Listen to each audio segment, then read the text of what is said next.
పరిశుద్ధ గ్రంథం ఛానల్ వీక్షిస్తున్న ప్రతి ఒక్కరిని దేవుని పేరట వందనాలు తెలియజేసుకుంటున్నాం.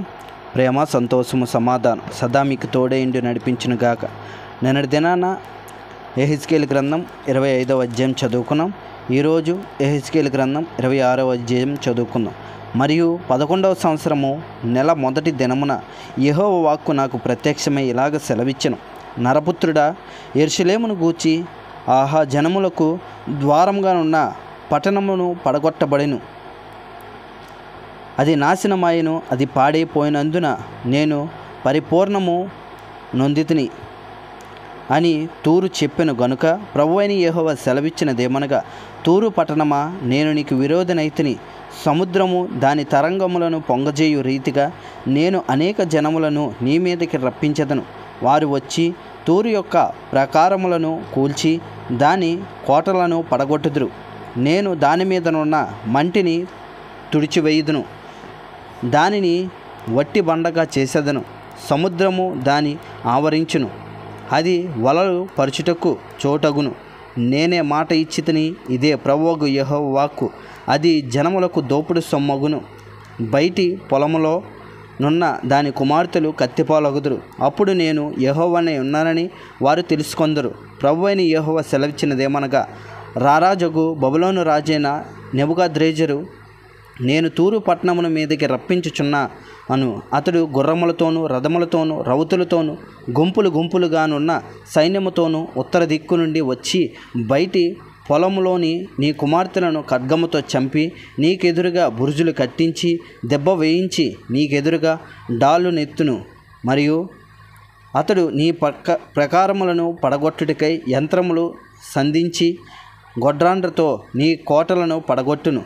అతనికి గుర్రములు బహు విస్తారంగా ఉన్నవి, అవి ధూళివలె ఎగరగొట్టగా అది నిన్ను కమ్మును. బీట సందులు గల పట్టణంలోనికి సైనికులు చొరబడినట్లు అతడు నీ కోటలో ప్రవేశించినప్పుడు రౌతుల యొక్కయు చక్రముల యొక్కయు రథముల యొక్కయు ధ్వనిచేత నీ ప్రాకారములు కంపించును. అతడు తన గుర్రముల డెక్కల చేత నీ వీధులన్నీ అనగద్రొక్కించును. నీ జనులను ఖడ్గముతో హతము చేయును. నీ ప్రభావమునకు చిహ్నములైన స్తంభములను నేలను కూలును. వారు నీ ఐశ్వర్యము దోచుకొందురు, నీ వర్తకమును అపహరింతురు, నీ ప్రాకారములను పడగొట్టుదురు, నీ విలాస మందిరములను పాడు చేయుదురు, నీ రాళ్లను నీ కలపను నీ మంటిని నీళ్లలో ముంచివేయుదురు. ఇట్లా నేను నీ సంగీత నాదమును మాన్పించెదను, నీ సితార నాదనము మికను వినబడదు. నిన్ను వట్టి బండగా చేయుదును, వలల పరచుటకును చోటగుదువు, నీవికను కట్టబడక ఎందువు. నేనే మాట ఇచ్చి ఉన్నాను, ఇదే ప్రభువగు యెహోవా వాక్కు. తూరును గూర్చి ప్రభువగు యెహోవా సెలవిచ్చినదేమనగా, నీవు కూలినప్పుడు కలుగు ధ్వనియు హతులగుచున్న వారి కేకలను నీలో జరుగు గొప్ప వదయు ద్వీపములు విని కంపించును. సముద్రపు అధిపతులందరూ తమ సింహాసనముల మీద నుండి దిగి తమ చొక్కాయిలను విచిత్రమైన వస్త్రములను తీసివేసి దిగులుపడిన వారై నేలను కూర్చుండి గడగడ వణుకుచు నిన్ను చూచి విస్మయపడుదురు. వారు నిన్ను గూర్చి అంగలార్పు వచనమెత్తి ఇలాగన అందురు, సముద్రమా, సముద్ర నివాసమైన దానా, ఖ్యాతి నొందిన పట్టణమా, నీవెట్లా నాశనమైతివి. సముద్ర ప్రయాణము చేయుట వలన దానికిని దాని నివాసులకును బలము కలిగెను. సముద్రవాసులందరినీ బీతల్ల చేసినది ఇదే.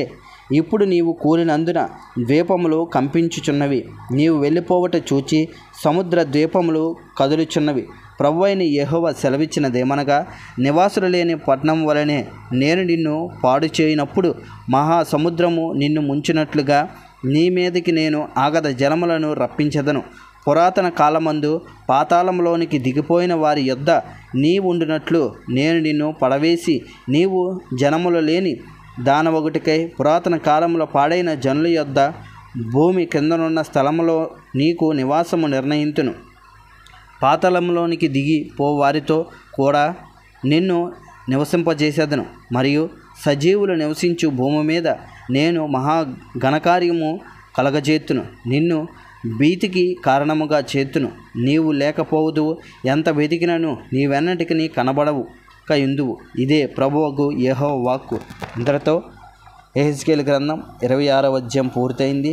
రేపటి దినాన యెహెజ్కేలు గ్రంథం 27వ అధ్యాయం చదువుకుందాం. ప్రేమ, సంతోషము, సమాధానం సదా మీకు తోడేండి నడిపించునుగాక. ఆమెన్.